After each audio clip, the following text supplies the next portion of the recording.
So after almost flooding the barn by being on the phone, interesting developments here. I just, some of my Instagram people will know I got a few new additions here.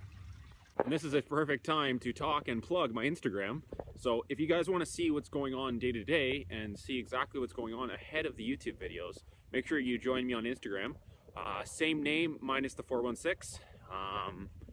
If the other one was taken, it was probably taken might be some time long ago, but so it's Young Gun Farmer on Instagram, and yeah, I'll take you guys along and show you my two new friends.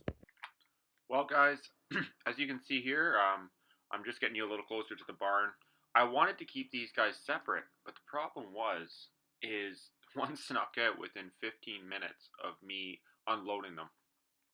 And I couldn't leave one in the barnyard by himself, so I ended up just letting them go. I just didn't have a choice. I just didn't have the fencing to keep them in, so I just let it go. The one right here to the left, as she's getting up, is a little bit smaller than the other one, but very well built. If I'm not mistaken, they're off the Brownie bloodline, and they're June borns. One sitting in the feeder, I don't know why. And you can see there's really good conformation.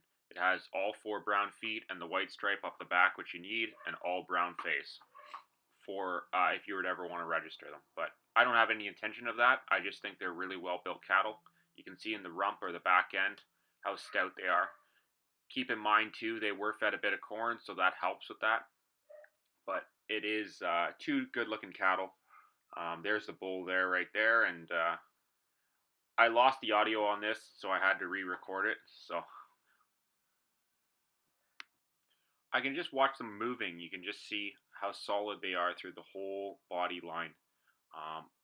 My 2 heifers that I kept that were the crossbreds were around June born, and they have nowhere near the weight that these guys have.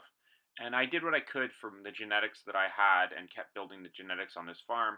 But these guys being purebreds and being built for meat, it really makes a big difference. It really makes a large difference in the conformation of the carcass.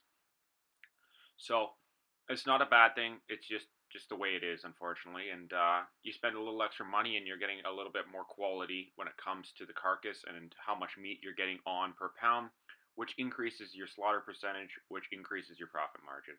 So that's the way I viewed it here. The bull's just laying down here, and I'm just walking around showing you.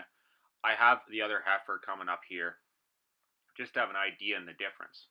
And as I said, they were born roughly around the same time, so you'd think the conformation would be the same, but it's just night and day different here. Just I was walking and I wanted to get a little closer to show you guys, but you notice the rump, you notice the shoulders, they're just not as bulky, they're not as heavy.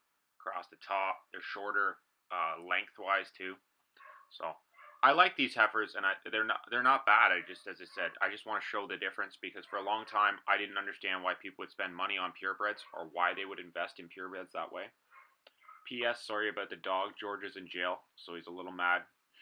But that's just going to have to be in the audio because I won't get it without him barking. And just walking through here, they ate a little bit more on stress because something new happening, so they ate a little bit more, and I was just watching waters, and I figured I'd take you guys along and show you my new friends. I'm really excited about them. I think they'll do well, and I think they'll be nice moms. So that's the way it's going now. I'm just filling waters here. I haven't really done much of an update, only because I kind of got a little sour taste in my mouth when YouTube took my monetization away. Even though I never ever collected a check, it kind of pissed me off, because I know a lot of video watchers don't really realize this, but just making these videos gets costly pretty quickly. The cameras cost money, and your time costs you money, and setting them up takes time, and it's actually a lot more work than it looks from the outside. Getting different shots, getting different views, all this stuff, it just takes time. I know I didn't think I'd go this route, but I'm thinking about it. I'm thinking about doing a PayPal and also another donation page. I don't ever expect anyone to donate to it. It doesn't bother me. I hope you watch my videos and enjoy my videos, but if you want and you want to support it, I always like help, because as I said, long term I'd like to do a drone so you guys can see more of what's going on the farm and you can see it from a bird's eye view. give you guys a better images and give you a better quality video. And I'd really appreciate it if you guys are in contact with people in the city or connected with people, especially people like environmentalism or any of that stuff, because I know in my area it is so frustrating to talk to people who have no experience in agriculture telling you about agriculture and how it is, even though it's nothing like that.